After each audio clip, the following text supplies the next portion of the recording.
I guess it's January. Welcome everybody back to the channel. It is the most earth-breaking, ground-shaking, but never media show money taking the man, the myth, the legend, the most electrifying villain with the man himself, Nick Cage, to do another review here for you guys. A review on the brand new 2025 Lee Winnell feature-length film, Wolfman. This is a follow-up to one of my favorite movies, I believe, of 2023, I want to say. Hold on, let me just double-check here. He did Invisible Woman 2020. Okay, so the 2020 Invisible Woman is, or Invisible Man. Invisible Woman. I'm thinking Marvel. Anyways, Invisible Man was one of my favorite films. So this movie, folks, this movie is a hard one for me to tell you exactly why it doesn't hit. So in the beginning is going to be my non-spoiler thoughts and review. At the end, and I'll let everybody know several times, I will get into spoilers. But this first part is non-spoiler. So if you're clicking on this first little bit, I will give you just a non-spoiler review, and then I will tell you some things that don't work for me and why they don't work in the spoiler section. So, The Wolfman is directed and written by Lee Winnell and Corbett Tuck. It is produced by Blumhouse, and it stars Christopher Abbott, Julia Garner, who is Ruth Langmore from my favorite show in the world of Ozarks, and Matilda Firth and Sam Jagger are all in this movie. And so let me start right away with my first problems. This movie is very small scale. If you're going into this movie thinking you're going to see some like blood and gore and stuff, that ain't this kind of film. Like I said, this first part is non-spoilers. So I'm not going to get into specifics. I'm just going to give you my overall rundown. And then at the end, I'll get into spoiler territory. But for this part, I'm not going to ruin anything. Hey, how are you doing? Amanda Marker might start filming this year. Oh, yeah. I'm definitely excited about that. Don't worry. I'm getting to a DC Marvel thing. I'll probably do that tonight. So, but welcome, Hunter. It's good to see you here. So my issue with this movie is that this movie has a very good idea, and much like Lee Winnell and The Invisible Man, this movie has a theme. The issue with the movie is this doesn't do what The Invisible Man did. The Invisible Man was an allegory for abuse victims. This movie is an allegory for something, but at the end of The Invisible Man, everything came together. This movie just does not. Now, I heard people shitting on the werewolf design. Hey, what's up? Good to see you. I've heard people shitting on the art design. Oh, this is my review for the Wolfman 2025. So if you're just joining me, this is the non-spoiler part, and then I have to do some spoilers because I need to tell specifics on why I didn't like this movie. So, first and foremost, if you guys don't know, what is Wolfman about? Well, an incident happens in the beginning of the film. This incident causes a small family to fight for their lives as one of their members is struggling to overcome a certain obstacle. And that's as specific as I can get for this non-spoiler part. I don't want to ruin anything. Now, something interesting this movie does, and this was shown in the trailer, is unlike most werewolf movies, there are times in this movie where you actually see the werewolf's POV. So that means as the person is transforming, you get to see what the transformation is like. Now, this could have been a cool thing, except for the fact that the image is played more as a gimmick than it folds into the story. And like I said, this is non-spoiler, so I'm not going to get into specific things. This could have been a really cool concept, but it just doesn't work. This is one of those movies where I can't explain to you why this doesn't work, but it just doesn't work for me at the end of the day. This was a movie like Maxine last year, and other films where it's missing something that I can't quite put my finger on. Now, the werewolf design for this movie is very old school. This is not a spoiler. They've promoted the shit out of it. If you've seen anything about this movie, including the fucking poster, you basically know what the design is. And instead of leaning into like an American Werewolf in London kind of feel, which there is practical effects, which I guess is a positive, they kind of go into this old school 1954 sort of Wolfman as opposed to werewolf view. Now, that could work too, except for the fact that the overall design, I wasn't really a big fan of. And like I said, it's non-spoilers. When you see it, everyone's going to have their own opinion. It just didn't work for me. The actors did a great job. In particular, Julia Garner, who plays the mother, and Christopher Abbott are both good actors. The issue is they have no chemistry. So this whole movie hinges on the fact that these two are a family in danger, that hey, thank you, I did shave. This movie hinges on the fact that you are supposed to believe these people are in love, they're together. There's supposed to be a kind of commentary on sins of the father and things like that. But because of how their chemistry is together, I just don't buy it. And this is the problem with this movie. Leigh Whannell is a great director. I love The Invisible Man. I thought everything that he did in that movie, especially when you get to the end of it, and the cool-ass scene in the police station, and you get to see the Invisible Man fuck up some cops and things, that all worked. But here in this movie, it just doesn't come together at the ending. And even at the end, when you get to what it all means, what's going to happen, I just didn't feel anything. And that's the biggest bummer about this movie.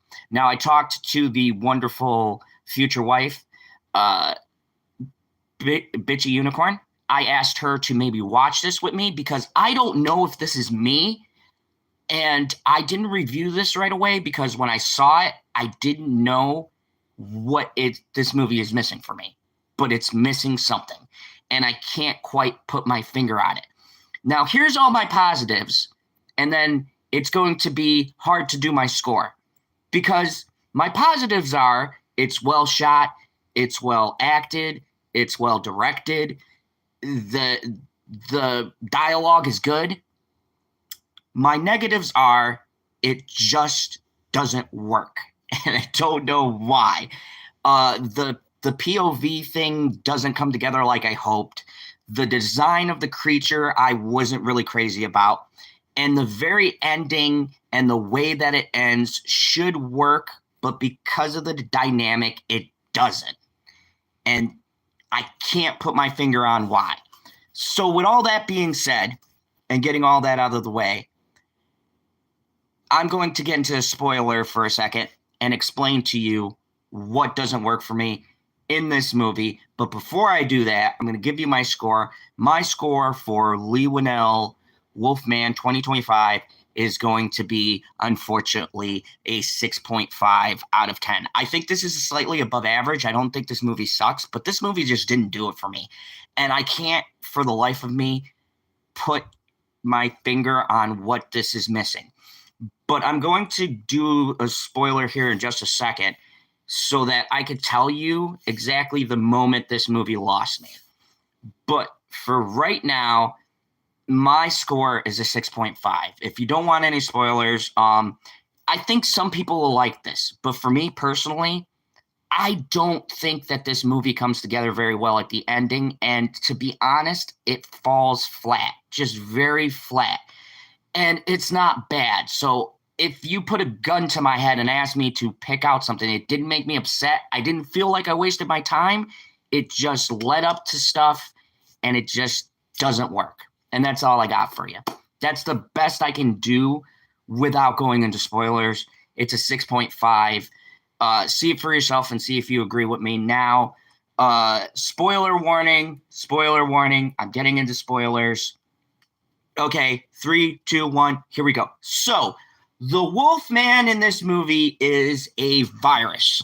This is not treated, and by virus, I know it's supposed to be an infection, blah, blah, blah, lycanthrope or whatever, but it's seriously almost like a cold or a flu or a bacterial thing. They treat it like that. So it's grounded in the real world. Now, they do a POV from the werewolf where he can see his wife, he can see his kids, but they sound like the Charlie Brown characters when they're talking. So he'll be in this wolf vision and now, this is all very cool stuff.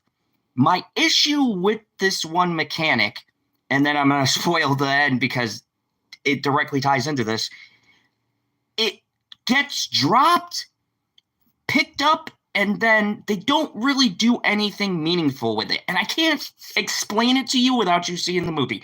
But this could have been a very cool idea. The problem is I don't like the color scheme for it. And when you find out what the overall arching moral of the story is, it doesn't work with what they set up. So the mother is a journalist. I forget what the fuck he does. And they are having family issues, and this is the sins of the father carry on to the son. And so the big twist reveal is that he got infected by his dad and has become a werewolf. And it's so on the nose. Like when I saw Invisible Man, I didn't see the twist coming. And he surprised me with every different little turn in that movie. I saw this coming like a mile away. I figured out everything, and maybe it's just me and I've seen 100 of these movies, but it just didn't feel like the same Lee Winnell writing and directing. This felt like a first draft script. Also, too, the ending of this movie, obviously the person is going to become the werewolf. It takes damn near the whole movie for him to transform, and no shit, you see like 10 to 15 minutes, maybe, of the actual werewolf. And that's the other thing, too. The design's kind of weird. It looked like a deformed, it didn't really look like a Wolfman thing.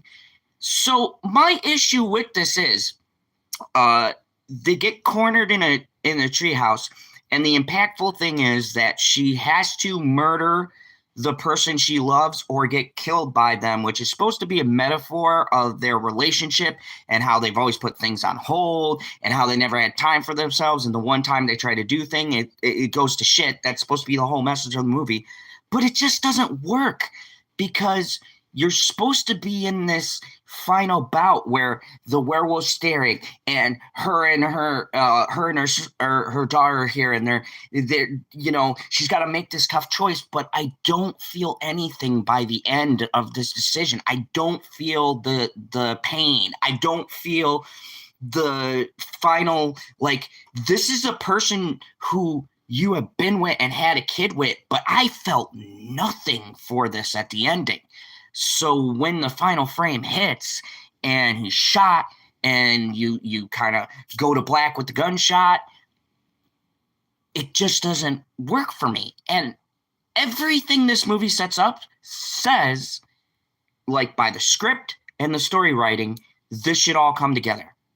But it just doesn't work. And I can't, for the life of me,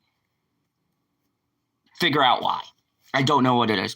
Have a great one, Zod. I'm going to sleep. Oh, you too, Carmel. Thank you. Sorry to that late. So, So, folks, to finish this video off, this was just a disappointing movie. I don't really know how else to put it. This movie let me down because I couldn't connect with it. And in the comments, let me know. Because I don't know if it's just me. I've heard a lot of the same reviews, but I don't know why this doesn't work. This is the first review I've ever done where I see the pieces of this movie and I see what it's supposed to be, and I feel like it's executed how it's intended, but it just doesn't land and it doesn't work. And I don't know why. I honestly don't. I don't know if it's me. I don't know if it's the director. I don't know if I'm on an island and people got what was happening. But in the comments below, let me know if you see this movie, did the ending work for you? Were you emotionally invested in these characters? Is it just me and I'm not connecting? Do I need to see this movie again and take it in and see if it works for me a second time? In the comments below, let me know. This was just a weird movie for me where I was almost afraid to rate this because I have this feeling inside of me where I can't figure out what the movie is missing. I honestly can't. I don't know exactly what this movie needed and why it just doesn't work, especially with the way the movie ends. I don't understand why Invisible Man worked and this doesn't. If you guys didn't know, originally Lee Winnell was not on this movie. It was supposed to star Ryan Gosling and be directed by. Okay, so this was supposed to star. Hold on. Okay, so this was supposed to star Ryan Gosling and be directed by Derek Canfas, who's done a bunch of shit on HBO, so I don't know what he's done. And Ryan Gosling stepped back to become a producer on this film. So I don't know what the original script is, and I don't know if Lee Winnell had to rewrite the script, and that's why this took so long to come out. I don't know if he used parts of the old script, but this movie doesn't feel like Lee Winnell's work. And hearing that this was written and originally supposed to star someone different, this does feel like there's a disconnect to the movie we have now to what they put out. So in the comments below, let me know. Did you see this movie? What did you think about it? Is it just me? Did this movie work for you? Did it not work for you? It's a shame because I love the actress Julia Garner who plays Ruth Langmore on The Ozarks. She does a fantastic job. I think she's a new up-and-coming actress. Well, she's been around for a while, but I think she is really about to get that movie that hits where she'll become a household name. And she puts in a great effort. And Christopher Abbott is great in this too. I just don't know why this movie doesn't work for me. It's a 6.5. Let me know in the comments below. What did you think about this movie? Were you underwhelmed? Did you not get the ending? Did it not work for you? Do you feel like me where you don't know why it doesn't work? Let me know in the comments below. Like, share, subscribe to the channel. And as always, remember, there is only one rule here in the Fandom Zone: kneel before General Zod.